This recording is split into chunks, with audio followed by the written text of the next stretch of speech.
color rope na metal color rope para sa outside gutter, flashing gutter po ang ilalagay dyan mga idol, mga lawit.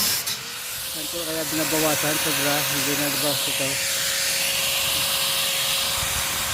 Delikado nga po yan, no? Kasi naglalailayan po yan.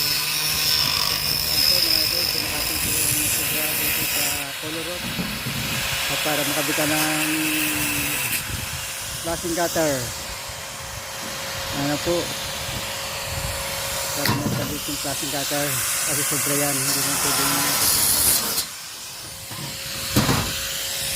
ano po, ano yung ginagawa niya, pinakatin po.